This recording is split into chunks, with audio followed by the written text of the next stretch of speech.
Welcome to Telugu ప్రభావేస్. నేను మీ journalist రెహమాన్ని. Andhra Pradesh రాజకీయాల్లో చిన్నమ్మగా అందరికీ పరిచయమైనటువంటి దగ్గుపాటి పురంధరేశ్వరి త్వరలో రాజకీయ సన్యాసం తీసుకుంటారా అంటే స్పెక్యులేషన్స్ ఏవైతే ప్రస్తుతం కనిపిస్తున్నాయో అవి అలాగే అనిపిస్తున్నాయి.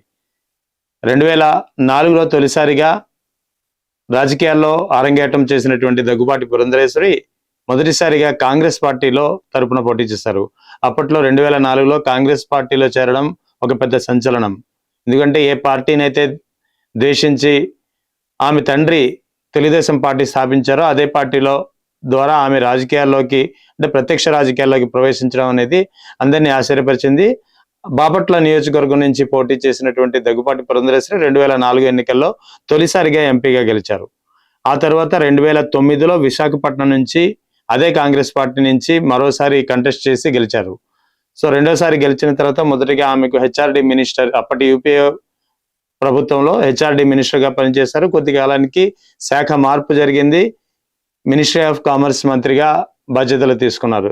సో 2 సార్లు ఎంపీగా గెలిచారు కాంగ్రెస్ ప్రభుత్వం హయాంలో. ఒకసారి మంత్రిగా పనిచేశారు, కేంద్ర మంత్రిగా. ఆ తర్వాత 2014 ఎన్నికలకు కొద్ది వారాల ముందు కాంగ్రెస్ పార్టీకి రాజీనామా చేసి బీజేపీ తీర్థం పుచ్చుకున్నారు. బీజేపీలో రాజంపేట నియోజకవర్గం నుంచి పోటీ చేసి ఓడిపోయారు.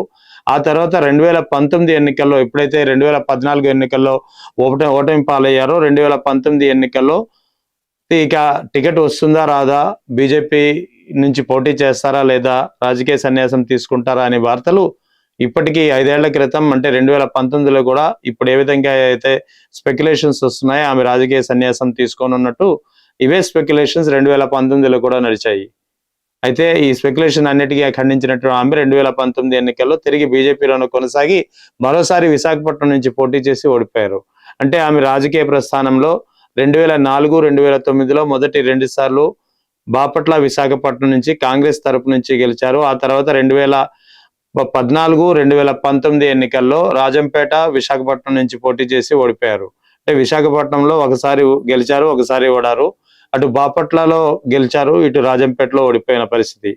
ఆ తర్వాత అదే ఎన్నికల్లో అంటే 2019 ఎన్నికల్లో ఆమె రాజంపేట నుంచి బీజేపీ తరపున పోటీ చేసినా సరే అదే ఎన్నికల్లో ఆమె కుటుంబం నుంచే కాస్త వైరుధ్యమైన వాతావరణం కనిపించింది. అప్పటి ఎన్నికల్లో, అసెంబ్లీ ఎన్నికల్లో వైఎస్ఆర్సీపీ అధికారంలోకి వచ్చిన విషయం అందరికీ తెలిసింది. ఆ ఎన్నికల్లో వాస్తవానికి దగ్గుపాటి వెంకటేశ్వరరావు, ఈమె భర్త దగ్గుపాటి పురంధరేశ్వరి భర్త వైఎస్ఆర్ కాంగ్రెస్ పార్టీలో చేరారు, కొడుకు దగ్గుపాటి హితేష్ చెంచురాంతో సహా.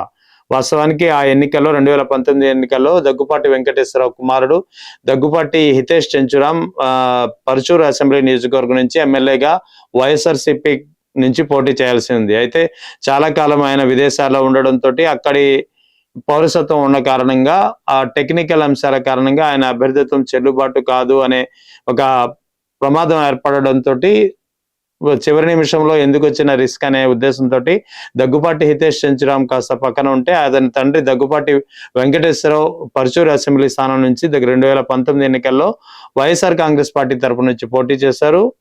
స్వల్ప తేడాతో ఆయన ఓడిపోయారు. సో ఓడిపోయిన తర్వాత అంటే అదే సమయంలో అదే ఎన్నికలో విశాఖపట్నం నుంచి దగ్గుపాటి వెంకటేశ్వరరావు భార్య దగ్గుపాటి పురంధరేశ్వరరావు బీజేపీ నుంచి పోటీ చేసి ఓడిపోయిన పరిస్థితి.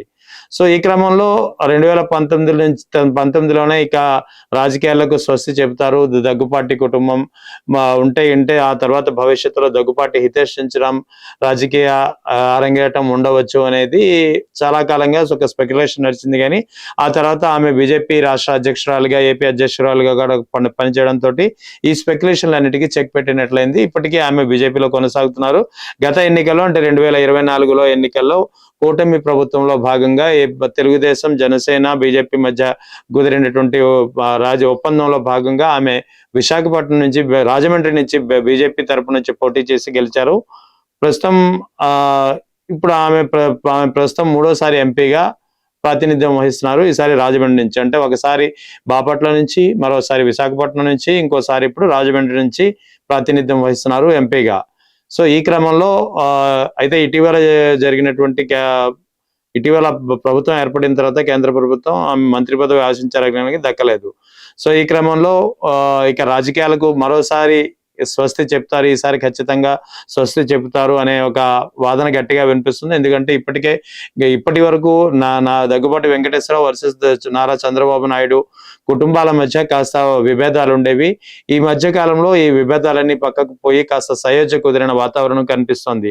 ఈ క్రమంలో రానున్న ఎన్నికల్లో అంటే 2029 ఎన్నికల్లో అదే పరుచూరు అసెంబ్లీ లేదా పక్కన మరో నియోజకవర్గం నుంచి దగ్గుపాటి హితేష్ చెంచురామ్ని ఈసారి టీడీపీ తరపు నుంచి బరిలో నిలిపేందుకు దగ్గుపాటి కుటుంబం గట్టిగా సన్నాహాలు చేస్తోంది. ఈ దిశగా ఇప్పటికే చంద్రబాబు నాయుడు నుంచి హామీ లభించినట్లు కూడా పక్కా సమాచారం అందుతోంది. సో ఈ క్రమంలోనే దగ్గుపాటి పురంధరేశ్వరి ఇక రాజకీయాలకు స్వస్తి చెప్పవచ్చు. అంటే ఇప్పుడు ఏదైతే ప్రస్తుతం 2024 నుంచి 2029 టర్మ్ ఏదైతే ఎంపీగా ఉందో ఇది ముగిసిన తర్వాత ఇక 2029 ఎన్నికల్లో ఆమె రాజకీయాల్లో పోటీ చేయకపోవచ్చు అనే వాదన. ఇదే రాజమండ్రి ఎంపీగా ఆమె ప్రాతినిధ్యం వహిస్తున్నది, ఇదే చివరిసారి అనే ఒక వార్త గట్టిగా స్పెక్యులేషన్ వస్తుంది. చూడాలి మరి ఈ దగ్గుపాటి హితేష్ చెంచురామ్ 2029లో టీడీపీ నుంచి పోటీ చేస్తారా, మరోసారి టెక్నికల్ అంశాలు ఆయనకు ఇబ్బందిగా మారతాయా, లేదా ఈ దగ్గుపాటి పురంధరేశ్వరి 2019లో ఏ విధంగా అయితే స్పెక్యులేషన్స్ వచ్చినా సరే అన్నిటికీ చెక్ పెట్టి తిరిగి రాజకీయాల్లో కొనసాగడమే కాకుండా 2019, 2024 ఎన్నికల్లో ఎంపీగా పోటీ చేసి కొనసాగిస్తున్నారో రాజకీయ భవితవ్యాన్ని, అదే విధంగా తిరిగి రాజకీయాల్లో కొనసాగుతారనేది ఇంకా స్పష్టమైన ప్రకటన అధికారికంగా అయితే రాలేదు. కానీ స్పెక్యులేషన్ అయితే చిన్నమ్మ త్వరలో రాజకీయాలకు చెక్ పెడతారనేదే గట్టిగా వినిపిస్తుంది.